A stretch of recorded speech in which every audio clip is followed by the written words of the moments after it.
This episode is brought to you by Progressive Insurance. You chose to hit play on this podcast today. Smart choice. Make another smart choice with Auto Quote Explorer to compare rates from multiple car insurance companies all at once.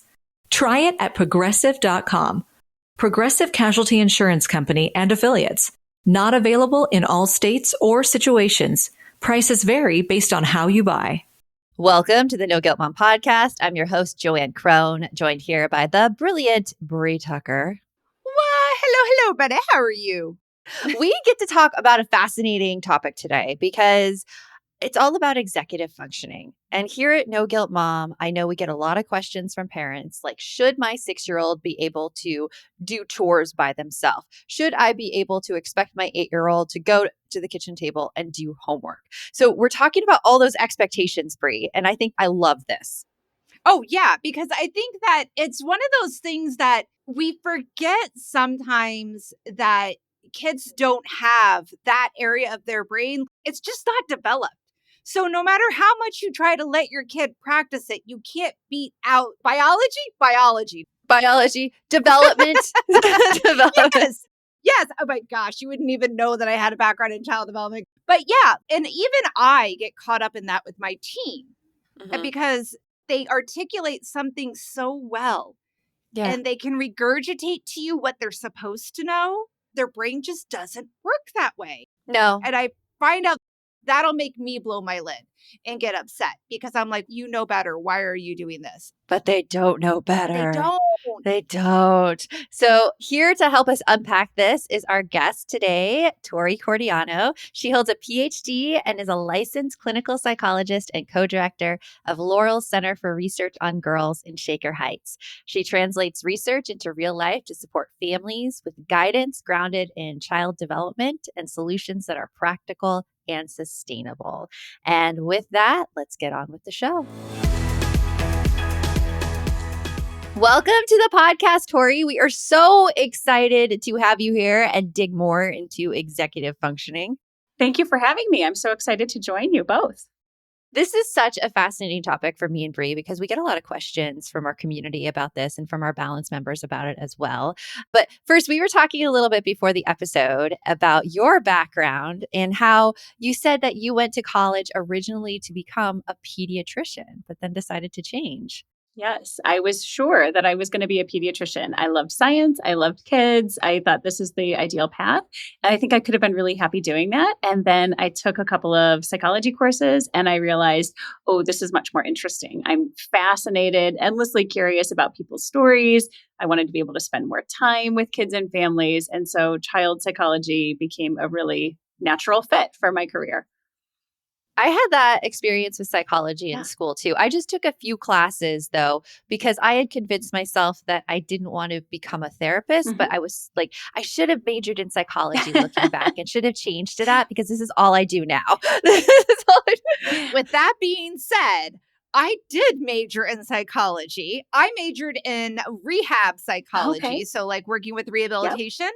And I was certain, as you both were, and where you guys were at, like, I was like, I do not want to work with kids. I don't care for kids. They're just not my thing. They're not my jam. So not a single child development class in my undergrad because it was all on adult psychology.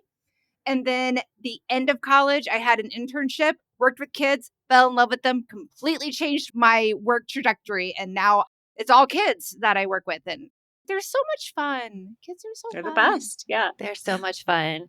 Well, let's first start this by defining what executive functioning is, because I feel like it's a buzzword that's thrown around a lot. And starting with a specific definition, I think will help everybody out there. Yes, it's definitely a buzzy topic. So when we think about executive functions, we are thinking about these goal-directed behaviors, and they are mostly orchestrated by the prefrontal cortex. There's other parts of the brain involved as well, but prefrontal cortex is really the driver, and that's that part of the brain up here above the forehead. It is the last part of the brain to develop. So all throughout childhood, all throughout adolescence, kids, teenagers are working with an underdeveloped set of executive functioning skills naturally. That's where everyone is supposed to be. when we think about executive functions, there's a lot of skills that get sort of thrown under that umbrella, but researchers generally consider three sort of core executive functioning skills. And those include working memory, cognitive flexibility, and inhibitory control. Oh, The okay. three things my team does not have. Yours and everybody else's. I know, right? They think they do, don't they, Joanne? They think they do. They think they do. Let's break it down a little bit more for everybody. Like working memory. What is an example Yes. we see in kids that Yes. shows that they do not have a fully formed working memory yet? So the best example of working memory is before we could share contacts and you would get somebody's phone number and you had to repeat it over and over until you could write it down. That was your working memory in action. So it's essentially a mental post-it. It is taking information, holding it in short-term memory and doing something with it. So if you think about the course of a kid's day, they are following directions. They are remembering sets of instructions. If they are reading, they're reading a passage, they're holding on to information from the beginning to put it together with the end. It shows up in math problems. It shows up in just completing tasks. You can't escape it. It's there all day long.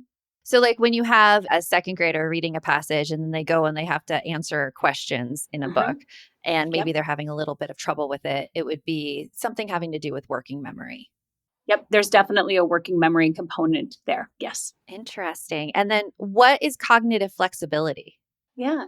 So cognitive flexibility is our ability to shift and adapt and adjust to things that aren't going the way that we expect them to. So I always picture Ross with the couch and the friends yelling, pivot, pivot, right? So that is cognitive flexibility. You know, you're supposed to do this project. It requires poster board. It's 9:30 at night. There's no poster board. So you have to come up with plan B. You don't have the materials. You misinterpreted the directions. You're getting a late start. The plans change. It also involves things like transitions. So when kids have to stop doing one thing and shift to something else, cognitive flexibility or cognitive shifting is incorporated there as well. I can think of quite a few adults that don't have that skill. Yes, it's a hard one. Yeah. Brie doesn't care for shifting too much. My nickname is Don't Move My Cheese Brie. It's true. I can shift, but I have to prepare myself for it. She's come a long way. She's let's say that. Oh, glorious. What about that third one, Tori? Inhibitory control. Yeah. So inhibitory control also sometimes is called impulse control, self-control. This is one that younger kids are notoriously pretty weak at. So it's that idea of resisting impulses, not snatching the thing that's in front of you. As we get older, resisting distractions, keeping ourselves from picking up our phone and checking it when we're supposed to be doing something else, staying on task, resisting talking to your friend who's sitting next to you in class. That's where inhibitory control plays out. Bree's like, yes, that may Bree's be all me. feeling like she needs to work on growing her executive functioning skills. We all do. So when you mention all of these things, the first thing that pops into my mind is kids who have ADHD. Yes. Mm-hmm. So there is a connection there between ADHD and executive control. Yes. So most people who have ADHD, kids and adults, struggle with some aspects of executive functioning. Not all of them and not all people, but most people who have that diagnosis, one or more of these are challenging for them. But the inverse is not true. So people can struggle with executive functioning and not have ADHD. It's associated with other clinical conditions, things like clinical anxiety or depression. But it also comes up when you're not getting enough sleep, when you have too much going on, when you're being pulled in multiple directions, or there's a lot of stress in the environment. All of these can affect executive functioning. Just for everybody out there, Bree was holding up her fingers and counting on each one. I stopped after 5 because my other hand is holding my pen to write notes. So I'm like, oh God, that's a lot of checks for Bree. I mean, so this is really a problem for adults and for kids in dealing with executive function. What do we do when we realize that, okay, this is an executive functioning problem? Say, let's start with mom first, because you always need, as the adult, to be aware of your own processes before you teach them to your kids. If you figure like, Bree, who has been holding herself up as an example. Bree, give us an example that you may be struggling with. Oh my gosh. Okay. Well, the trying not to interrupt things, getting distracted all the time. I have a very hard time focusing on a task that I don't find fun and interesting. I kind of say like the adulting part is like, I hate to budget.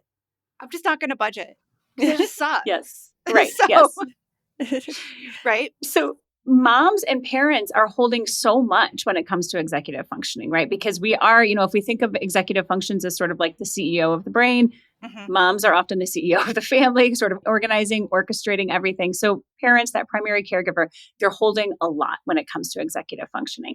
And it's helpful to remember that no human, we are not robots, no human has perfect executive functioning. It will fail us. There will be balls that drop. There will be things that fall through the cracks that we forget.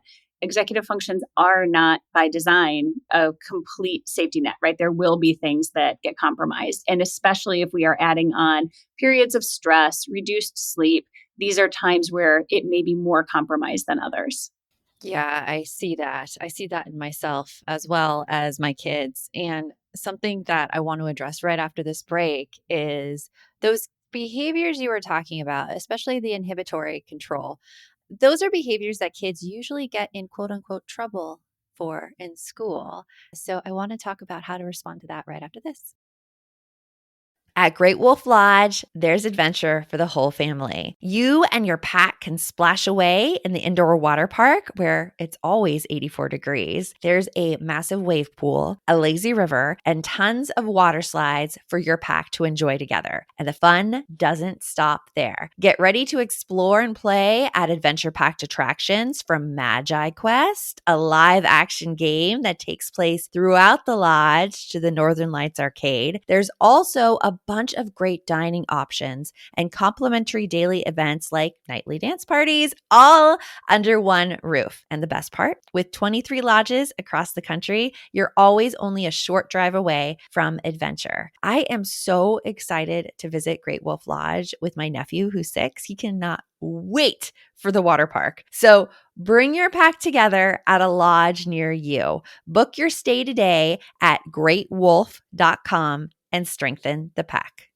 Taking on a DIY job around the house is the ultimate summer project. But if your DIY home security system is a beware of dog sign, when your real pet is Princess the cat, that's safe-ish. To be actually safe, help protect your home with a DIY system from ADT. It's easy to install and gives you virtual assistance from ADT's technical support team. Best of all, you can tell everyone in the neighborhood you set it up yourself. Don't settle for safe-ish this summer. DIY with ADT instead. Visit ADT.com to learn more.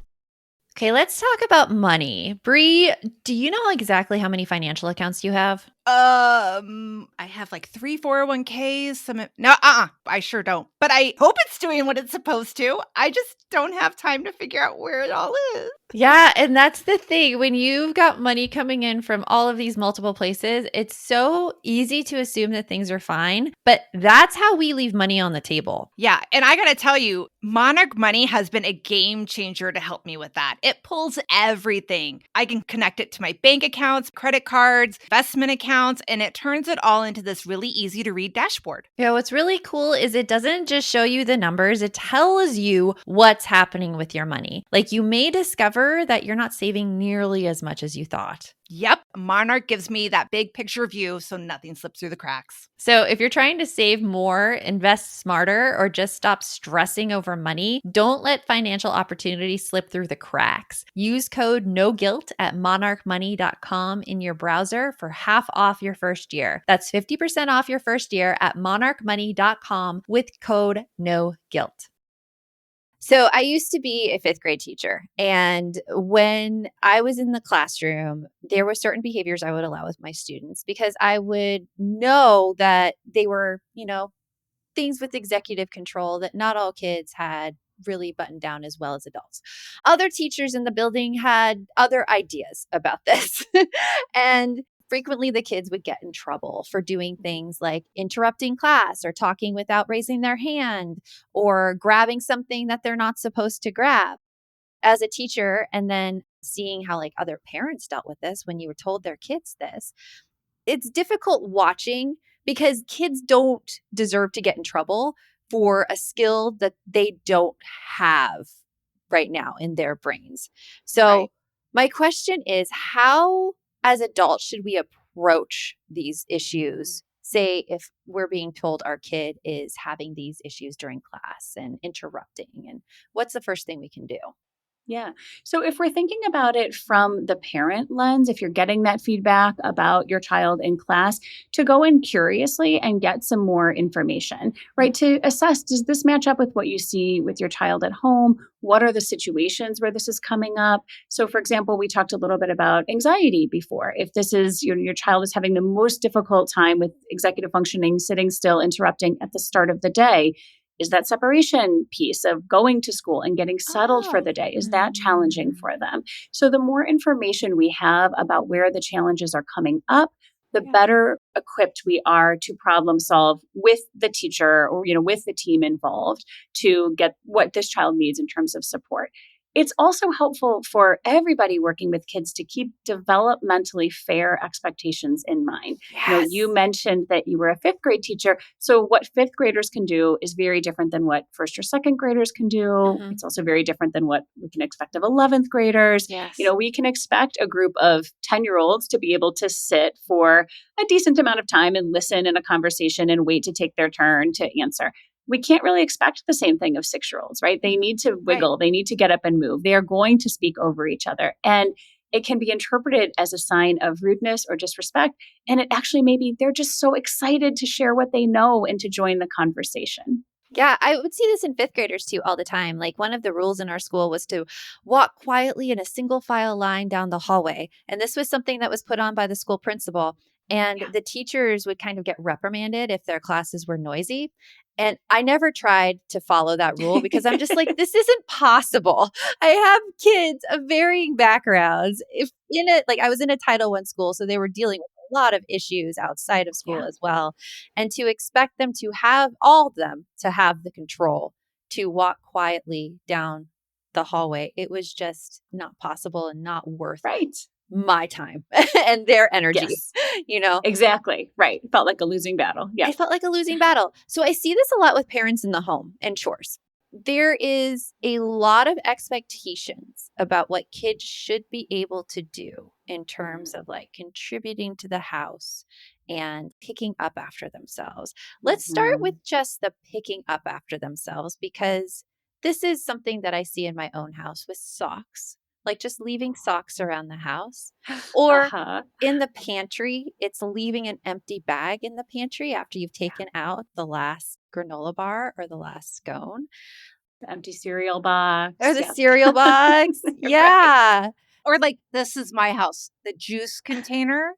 Or even better, the light for replacing the filter in the fridge has been red for like a week. Nobody told me. Nobody was like, hey, nobody even Mom, noticed.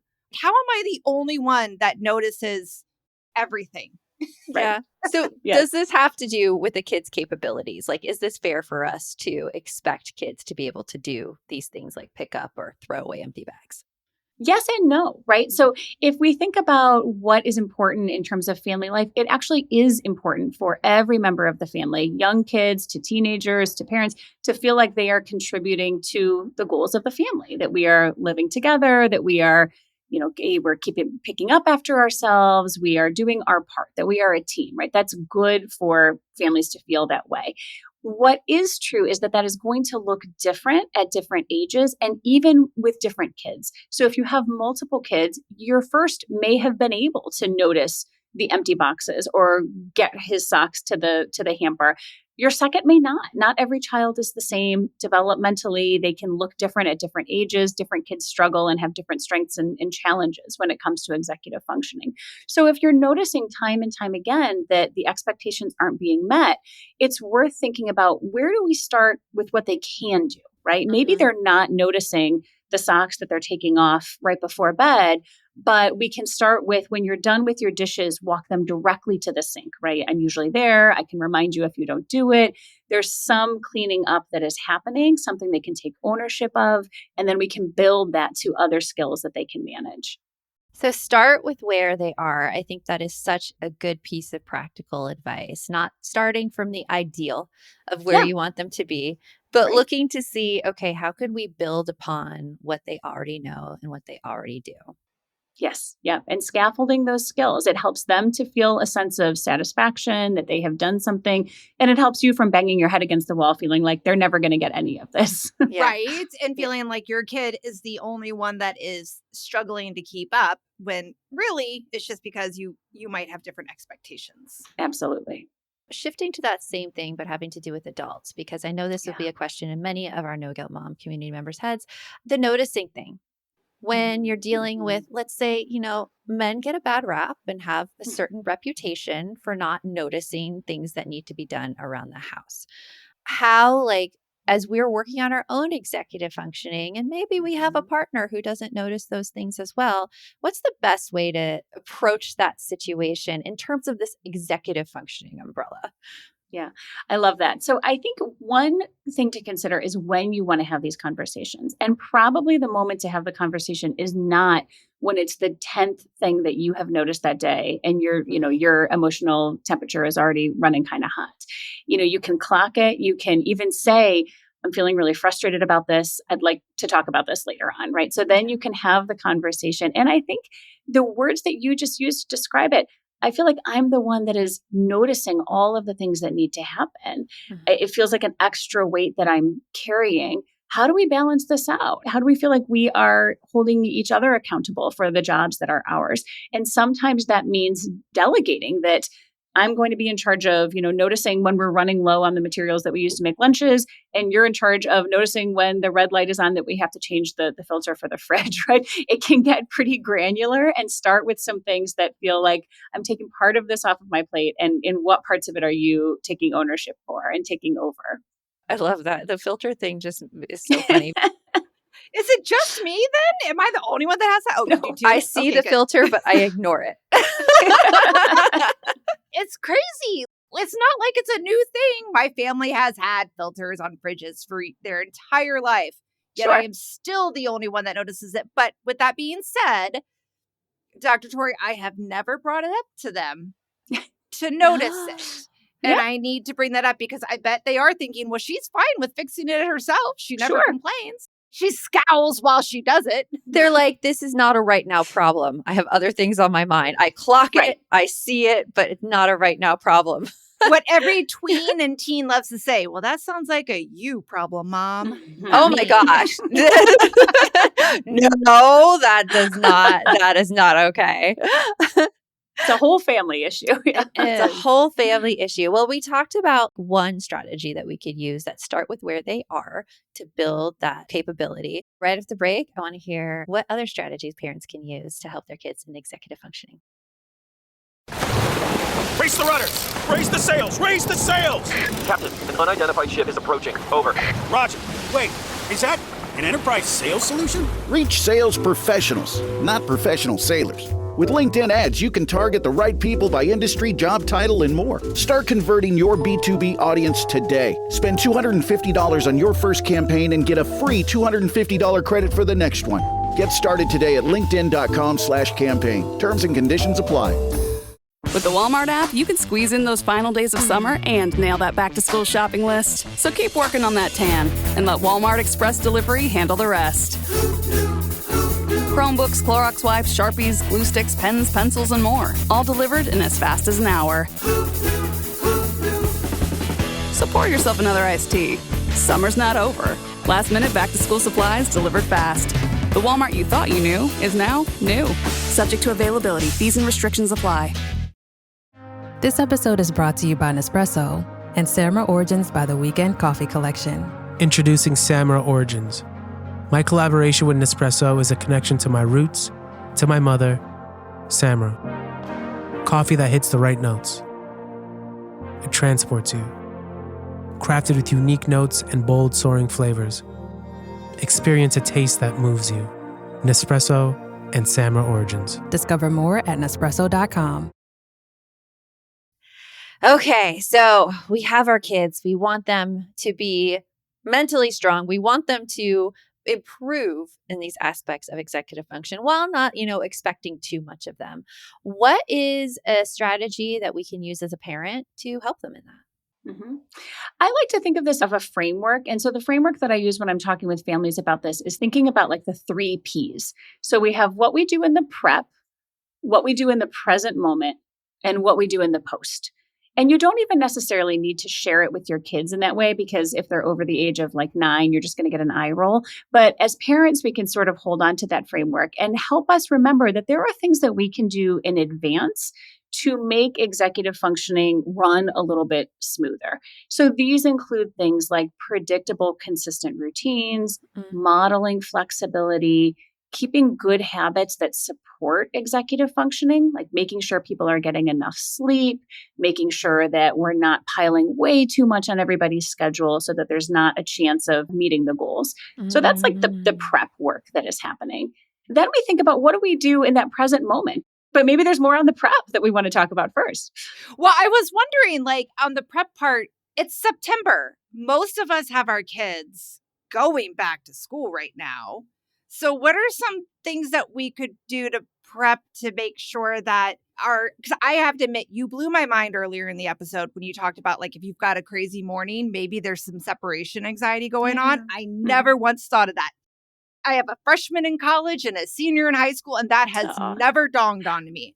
So, like, as you're prepping for this, and you know that your kid has struggled in the past, and probably you have too, what are some things that we can do to help them prep for the new school year to have a successful one and to help build their executive functioning as they need to every year? Yes. Yeah.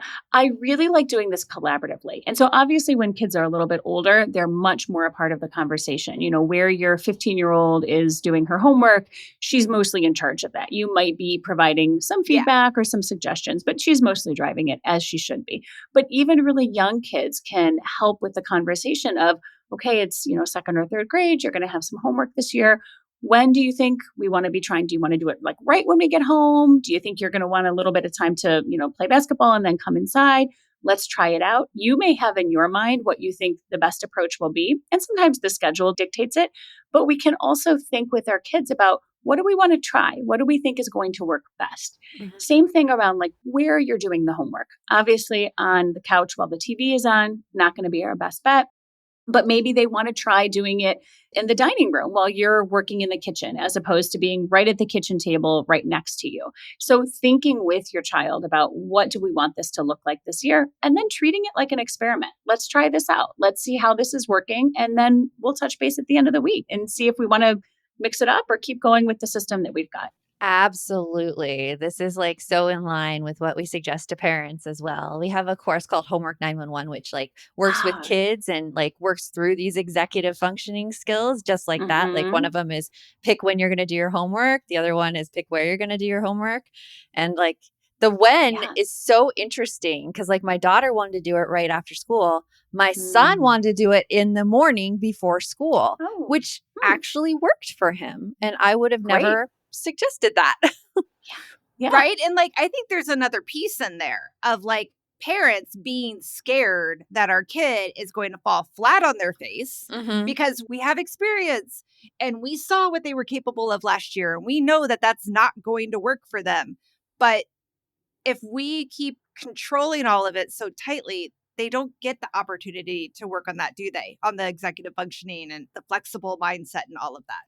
Yes. And that's a really helpful piece. If we think about that prep, the present and the post, that's the work of the present moment, right? When you see your child falling apart, having forgotten the thing that's due the next day, our first step as parents is to take a beat, take a breath, and bring it back to that present moment. Because your mind may be snowballing out to, oh no, what is this going to look like when he's 18 years old and living on his own? Is he even going to go to class, right? So to bring yourself back to the moment, take a breath and remind yourself these executive functioning skills are still developing. In this moment, I can provide some support if needed. We can embrace the fact that this might not go well, but the stakes are still pretty low at this moment if we're talking about, one night of math homework. And we can bring it back to that idea that we can then think about how we want to move forward with this. And that's the work that we can do on the post, is that reflection. How do we make changes that help us do it a little bit differently next time? Yeah, I think that a lot of parents get really caught up in the anxiety of the mess up and not realizing how low stakes it is in elementary school. And when we allow them to have those stakes in elementary school and experience that letdown and like setbacks, that they're even more prepared when they get into high school and college to handle those things instead of relying on us as parents. Absolutely. That's such a good point. And the goal of homework, and I think most teachers would echo this, it's partly to make sure they're mastering the content and to give more practice. But a big chunk of it is just you're remembering to check your planner. You're remembering to take out the paper. You're remembering to bring it back the next day or to press the turn in button on your Chromebook. So it's as much about the executive functioning as it is about the learning and the academic content. Yeah, practicing it. It just like occurred to me right now, like the shifts in parenting that have occurred over the past few decades, the things where parents are becoming even more involved in their kids' lives.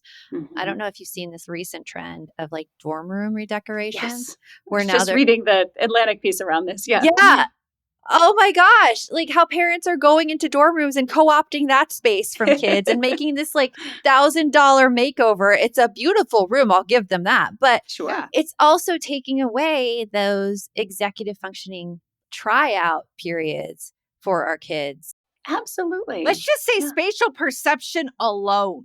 Just getting to figure out the Tetris in real life, what fits where, right? That's like a big skill because I can't even tell you how many times that I've had that scenario where like my kids have tried to fit something somewhere where it's like, are you not looking at it? It is clearly too big for that space.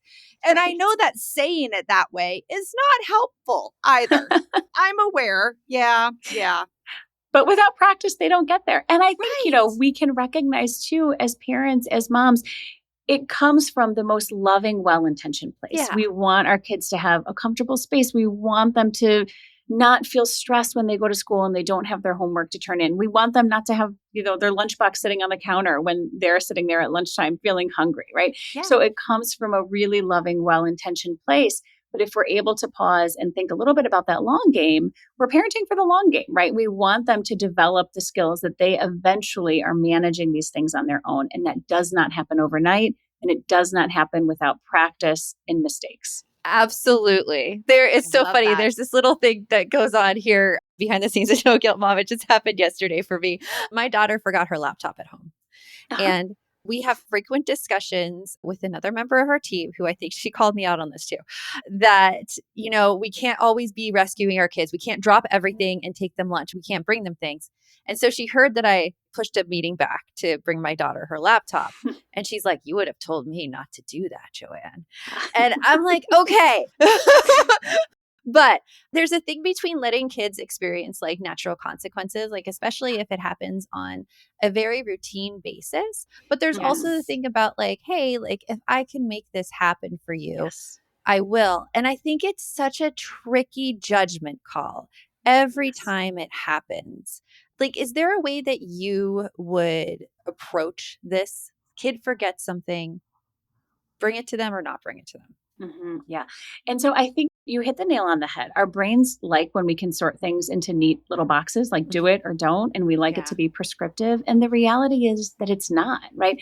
So if you're thinking about, for an example, if your child has her first soccer game after school that day and she's really been stressed about it and looking forward to it, but, nervous, and she forgot her bag with her cleats, it would make sense if you can to take that to her, right? Because there's a lot else going on. The stakes feel very high for her. If it feels like, you've given 10 reminders and she forgot to bring the binder that she needed for school that day, and this is a recurring pattern, and there doesn't seem to be a lot of caring if it gets there or not, perhaps the natural consequence would be a good teacher in that moment. But the other piece of it that I think is important, and this is directed toward parents, moms, is that we want to offer ourselves a lot of grace for whichever side we fall on this. If we end up taking the item to them, or if we decide, no, we're not, or I can't leave my job and do that today. There's not a right or a wrong. And we can lean back on the fact that there are going to be many other chances to do it differently if we want to play around with what it looks like, and to repair it with our child if we feel like, oof, I wish I would have done something differently in that moment. Yeah, there's not a right or a wrong, I think. And I had such a hard time describing the nuance of why I did what I did. And I think like you just really helped me there because the stakes were high in the forgetting of the laptop. She held an office in student council. She couldn't do anything of her job if she did not have that laptop with her that day. And I'm like, okay, we can move it. And it wasn't too much of an inconvenience on my schedule, nor did it happen recurring. Like, I think that's the key, right? We refer to it, our good friend Kara Harvey had shared this term with us. If you're doing the stop and drop all the time, because either your kids expect it, like, oh gosh, you're a work at home mom or you're a stay at home mom, so they feel like you could just do whatever for them. And you find yourself, gosh, I wish you're talking about compartments. And you know what I want to ask you? And I know you're not going to be able to answer this question. What's the number of times I can help out my kid before I break their executive functioning and they end up living in my basement for the rest of their lives because they don't have any life skills? Yeah. And what's the point of no return? Tell me there's a magic number. I could just, it's 20 and I'm at 18. I better slow it down. Stop now. Better stop. Pull it back. Right? Yeah. I will say, if you're finding that it's recurring, what probably does need to happen is a conversation or a couple of conversations about how we right the ship, right? So I love that, the stop and drop. I haven't heard that. But if that has become your role and they're starting to depend on it or expect it, and you're feeling frustrated, they're not developing the skill, it is worth problem solving. And we don't come into it with, lecturing and anger. So again, you're going to take a beat before you have the conversation. But we're thinking about this in terms of collaborative side-by-side problem solving. So, kiddo, I know that you are always stressed in the morning. You're rushing out the door. But 3 times in the last 2 weeks, you forgot something that you needed. What are your ideas? How do we make this less stressful? How do we make this a little bit smoother? And they may have some ideas. They may say, maybe if I just put my backpack by the door, right? And maybe in your mom brain, you're thinking, oof, but we have a mudroom and I think it should go there. And that's what, but maybe we try that, right? Let's put it there so that if you are literally tripping on it on your way out the door, you will remember to bring it with you. So some problem solving around how do we make this a little bit smoother is probably in order if it's a pattern that is recurring. That is great advice right there. And you said mudroom, and I'm like, what's a mudroom? No, we are in Arizona. We don't have mudrooms here. I grew up. We're in Cleveland, so we have mud and snow rooms. The mud and snow rooms. Yeah. I never had to experience that because we get hot and not hot. So we're currently in our hot era right now. Currently in our hot era. So, Tori, we like to end every interview this way. What is something in your life that you're looking forward to right now? Yeah. So I think I have a couple of things, and they both tie to this idea of back to school, right? So I'm a mom of 3. One of my kids is starting high school this year, and I'm just so excited for him to be in this place of more independence and autonomy and exploring the things that are really interesting and engaging to him. So the other side of that, the professional side, is that back to school marks a lot of work that I get to do with families around executive functioning. And in my work, I have a virtual course that I developed for parents that is self-paced and video moduled and allows that executive functioning work to get to more families who need this for their kids. That's awesome. A lot of families do need this for their kids. Absolutely. We all do. We all do. Bree has 7 that she did. that she needs. Like I said, I stopped keeping track. I could have kept going, man. And just to explain, I was holding up my hands just like Bree was when she was counting off the things she has. As I frequently forget this is an audio program and not video. Well, thank you, Tori, so much for joining us today. It has been wonderful talking about all things executive function. Thank you both so much for having me. Yes. And for everyone out there, remember, the best mom is a happy mom. Take care of you, and we will talk with you later. Thanks for stopping by. If you'd like to support the show further, you can share episodes with your loved ones, leave a positive review, or follow us on social media at No Guilt Mom. You could also show your love by visiting our amazing podcast sponsors. We have a link in the show notes.